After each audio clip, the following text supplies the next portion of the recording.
live. Good evening, everyone. My name's Ethan Harper. I'm the chapter president of the Harvard Law Federalist Society, and I'm very pleased to announce today's featured guest, Professor Joelle Alicea of Catholic University's Columbus School of Law. Professor Alicea, prior to joining Catholic, graduated from Princeton, where he graduated summa cum laude and was Phi Beta Kappa. He then attended Harvard Law School, where he graduated cum laude and was the Federalist Society chapter's president. After clerking for Judge O'Scanlan and for Justice Alito, he went on to work for Cooper and Kirk in Washington, D.C. Now he specializes in constitutional theory and has published, among other places, in the Virginia Law Review, the Notre Dame Law Review, and the Harvard Journal of Law and Public Policy. I could not be more thrilled to have Professor Alicea joining us today, and I'm very excited for this study break. So, Professor Alicea, do you want to introduce a little bit about today's topic? Yes, thank you, Ethan. It's a real pleasure to be with you and with everyone who's watching us live for this study break, and best of luck to everyone who is still in the midst of exams. And as Ethan said, I'm a former Federalist Society chapter president myself, so it's especially great to be with you all in this forum. I think Ethan asked me to just say a few words as to why this topic of originalism is important or interesting, and in some ways that'll be evident to a lot of people who are on this call, but I guess that there are two ways you could think about that, at least two ways that you could think about why originalism is interesting or worth kind of discussing. One is a practical reason, which is that we now have 5 self-identified originalists on the Supreme Court. There's a great proportion of the federal judiciary that are themselves self-identified originalists. And so to understand the state of our law at the moment and where it's going over the next decade or so, it makes sense to pay attention to originalism and originalist theory, if for no other reason than to be an effective advocate, right? And to practice law well, and to understand what's happening in our law and our society. The other reason would, of course, just be from a more theoretical approach, to say that you should be interested in originalism if you're interested in knowing what the right answers are to constitutional questions. And originalism is one contender as to how to think about the right answers to, or arrive at the right answers to constitutional questions. And there are other contenders. So if you want to think through how do I approach constitutional adjudication correctly, you'd have to think about originalism as one of those contenders.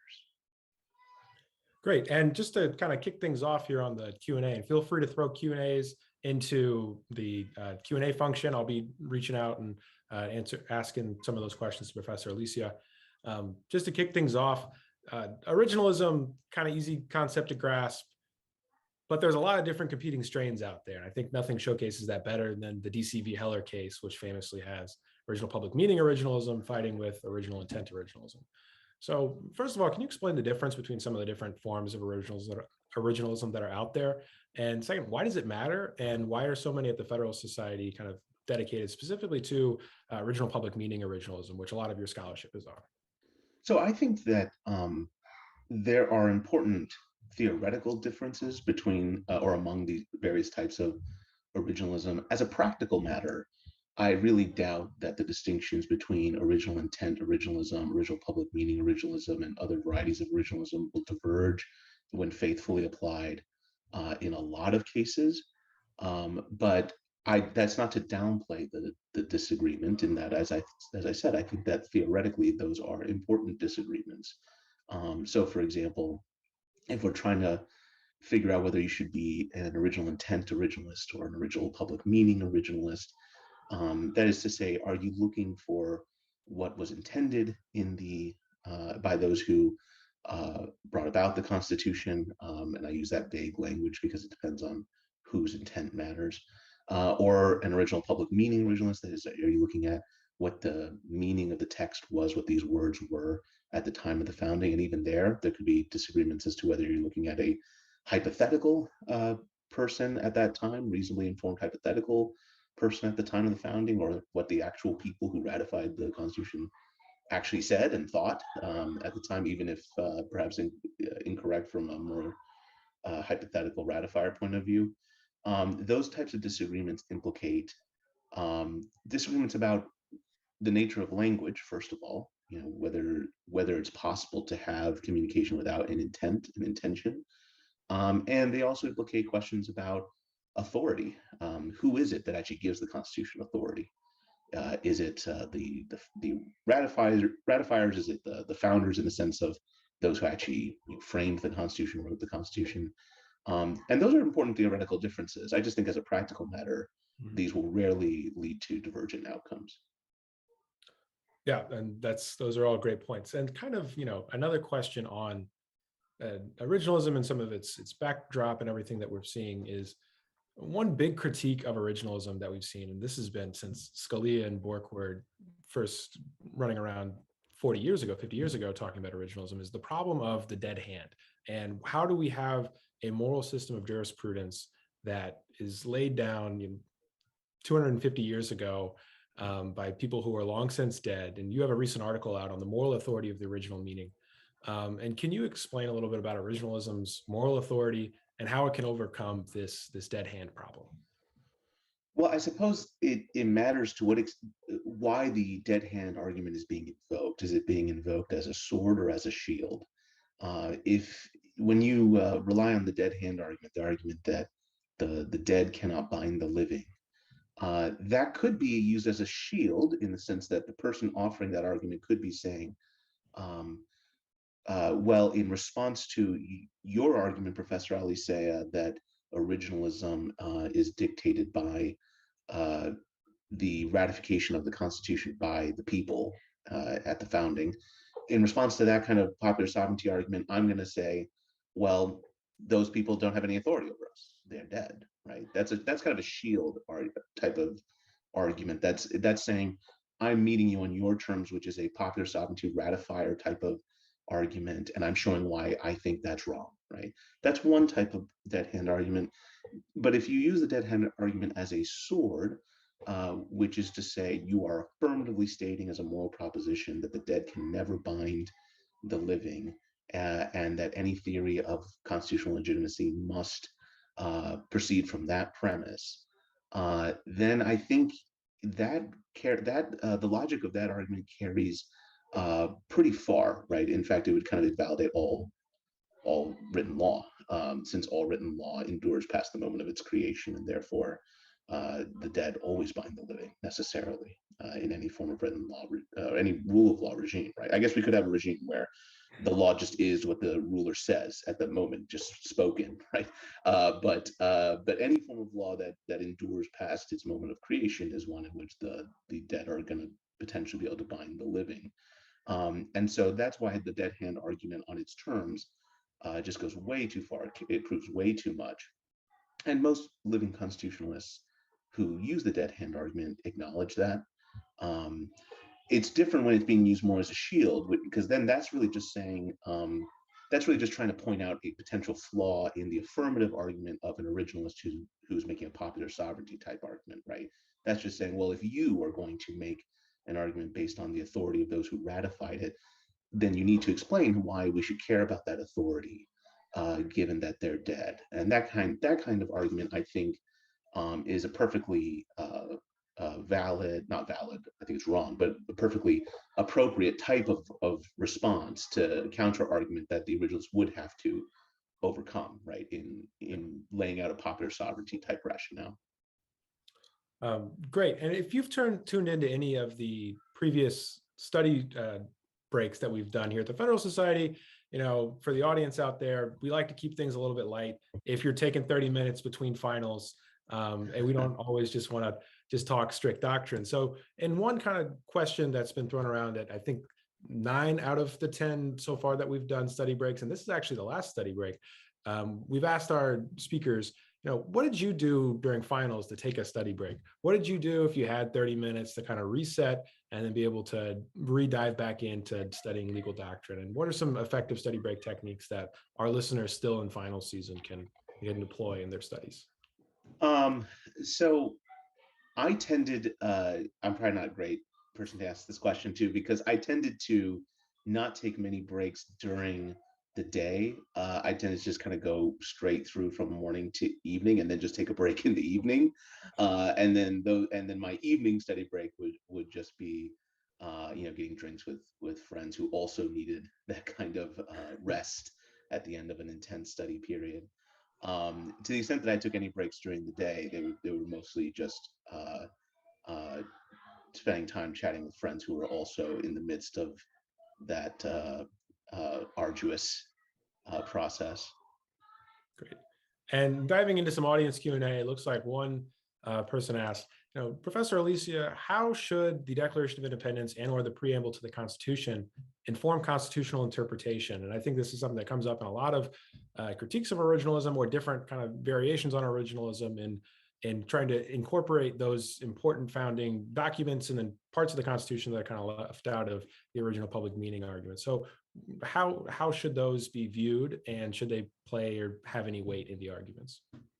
Yeah, so I think it depends on how you're using the Declaration or the preamble. I mean, to the extent that you're using the Declaration or the preamble as strong historical indications as to what the reigning or majority political theory was behind the Constitution, then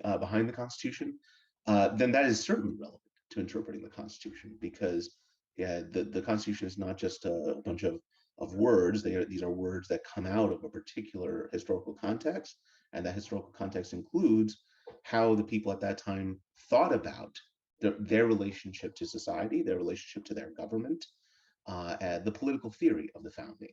So to understand the Constitution in its context, you do need to have an understanding of the political theory at the founding. And I want to say that it's probably better to say political theories at the founding, because I don't think that there would be kind of like a monolithic, universal view at the founding as to how to think about these major theoretical questions.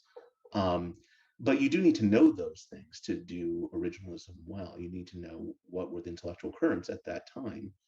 I think that's quite different than using the Declaration or the preamble as kind of starting points from which we jump off to do our own moral reasoning, our own political theoretical reasoning that we kind of read into the text of the Constitution. That seems to me to be a very different kind of project, right? And not really an originalist project. And that tends to be what a lot of living constitutionalist theories would do if they wanted to tether their theories to something in the text or in the founding, even if the way that they take that, the direction they take that, isn't actually an accurate representation as to how the founding era would have approached some of these theoretical questions. Great.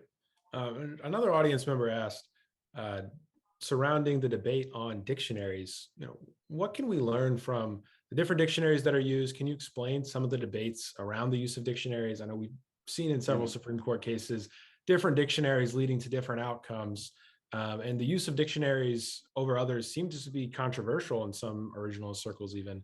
Can you dive in a little bit to that debate? Because it seems to be one of the big critiques of originalism is that you pick a dictionary and you can find your outcome. Right. I mean, that just strikes me as a very weak criticism of at least a more mature and sophisticated form of originalism. There is definitely, it's definitely the case that some people practice more of like a cartoon version of originalism, where you just kind of plug and play dictionary definitions and you get an outcome. And the Constitution is not computer code, and you have to have a more sophisticated approach to how you think about the role of dictionaries and the role of other historical evidence and linguistic evidence in interpreting the Constitution. And if you take a more, as I said, kind of mature approach to trying to figure out the original meaning of the Constitution, dictionaries are very powerful evidence potentially, but precisely because there might be different understandings at a given moment of a given phrase or a given word, you would need other historical indications to disambiguate that. And even when you look at a dictionary definition, that dictionary definition might define a relevant term or phrase at a higher level of generality than the people at the time actually understood that phrase to mean in the Constitution itself. So I guess the point is to say that that criticism can be valid if when originalism is practiced in a sort of ham-fisted way, but to the extent that originalism is done right, it really just doesn't. It really just isn't a very strong counter argument, because there are going to be multiple pieces of evidence that you're relying on as you're trying to discern what the original meaning was in a given context. Great. Another audience question asks, what should be the role of stare decisis in originalism? I think we see this play out in every Supreme Court confirmation hearing and a lot of judge hearings. When should originalism be used to overrule precedent that isn't going to be, might conflict with originalism in some ways? I mean, we see this in some cases like Gideon v. Wainwright and among many others. What should the threshold be for original public meaning, or the weight of originalism to overturn precedent? And how should we as originalists think about the role that precedent or stare decisis plays in the calculation of adjudicating cases? Well, originalists do not speak with one voice on that question. There are different ways in which originalists have approached the question of stare decisis. I think it is fair to say that the overwhelming majority position among originalists is that stare decisis is compatible with originalism, but there are some originalists who don't take that view, or at least the view that they take is one in which stare decisis plays such a minimal role that it's almost non-existent. So Professors Michael Stokes Paulson, Professor Gary Lawson, they've both argued very strongly over the last couple of decades that stare decisis, any strong theory of stare decisis, is just not compatible with the Constitution as originally understood. Then within those who think that stare decisis is compatible with originalism, you have even there, a range of views. So Professor Caleb Nelson, who has argued that any demonstrably erroneous precedent or that wording along those lines, that kind of concept is that any kind of precedent along those lines can be overruled without inquiry into further factors, like the kinds of stare decisis factors that we think of now. That's the view that Justice Thomas in his Gamble concurrence essentially adopted, at least as I read the Gamble concurrence from Justice Thomas. And then there are those who take a more kind of conventional stare decisis approach and think that the kind of multi-factor test of stare decisis that the court regularly applies now is compatible with originalism, and the argument there would be that it's rooted. Well, the argument is typically that is rooted in the original understanding of the judicial power of Article 3. That's kind of baked in at the founding to how they thought about the judicial power. This concept of stare decisis based on multiple factors, like how long lasting the precedent is, whether you're depending on that precedent for arranging your affairs, the reliance interests, those types of factors. So I suppose I would say that if you're asking how should we think about this as originalists, I would say, well, there are very smart originalists who have disagreed on that question, and I think that it would be up to each of us to read their various arguments and decide for ourselves which approach seems the most sound. Yep. Just Professor Alicea, just to jump to something a little more lighthearted, one thing I think you have a lot of possible expertise on is how to really thrive on a law school campus. For those who don't know, Professor Alicea, while he's at Harvard Law School, won the very prestigious Westfall Memorial Award for community building.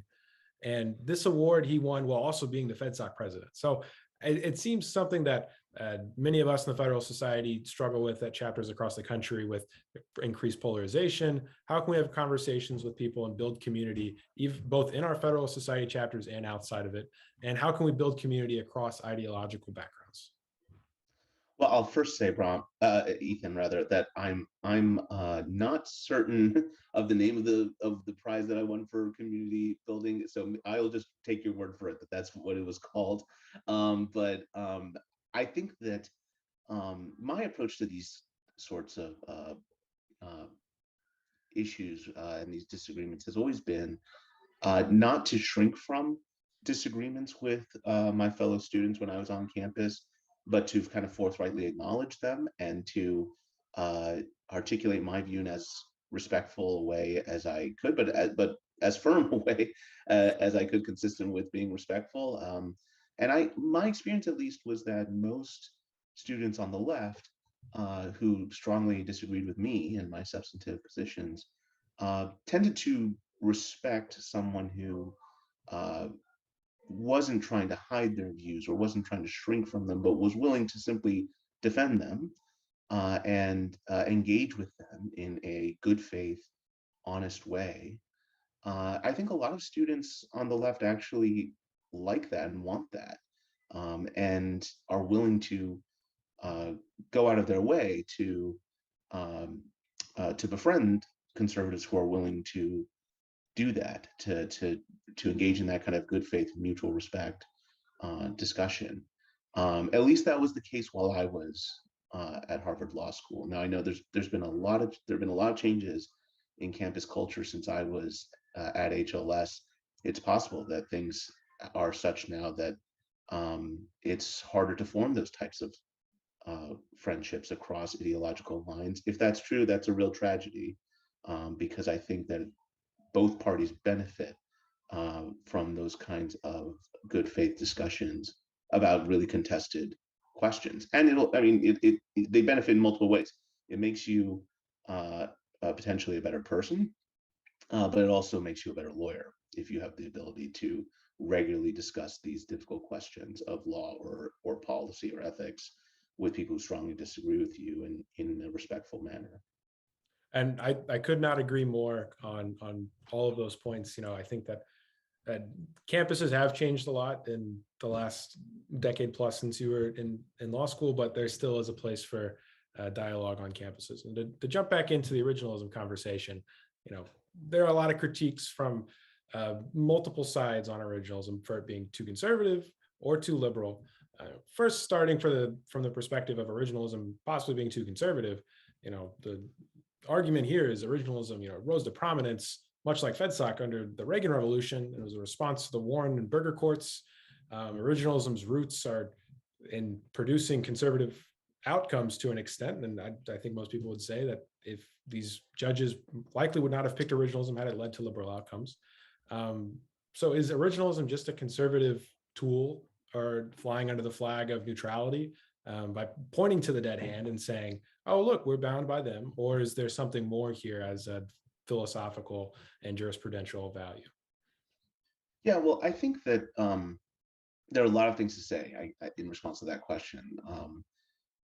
The first point I would make is that it would be wrong to attribute a purely instrumentalist motivation to all originalists, to say that originalists are just doing this in bad faith. They just want to reach, kind of politically conservative outcomes, and this is just kind of a mask for doing that. I think that's belied by the fact that so many originalist scholars and jurists consistently reach outcomes that they themselves would strongly disagree with.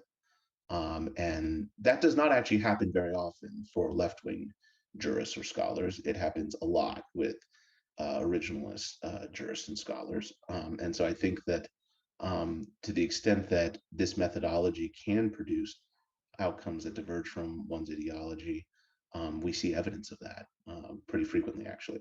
That being said, it would also be naive and wrong to say that conservative policy outcomes played no role in the rise of originalism, because originalism as a jurisprudential, as a legal movement, because it seeks to, or as I should say, as a legal methodology that is adopted by the conservative legal movement, it depends on political changes for it to make its way into the courts, right? Because in our system, the courts are appointed through a political process, the federal courts are appointed through a political process, and that means that no new jurisprudential movement or methodology can become part of the federal courts unless there's some political movement that backs it up, right? And so while people like me and a lot of other originalist theorists would say, well, we're not focused on the results, we're focused on this methodology because we think it is the correct methodology to use. The political movement that is required for that methodology to be adopted by the courts, that political movement does care about results, right? And so the fact that originalism tended to produce results that would be more in line with conservative thinking was important for the political movement to get behind it, right?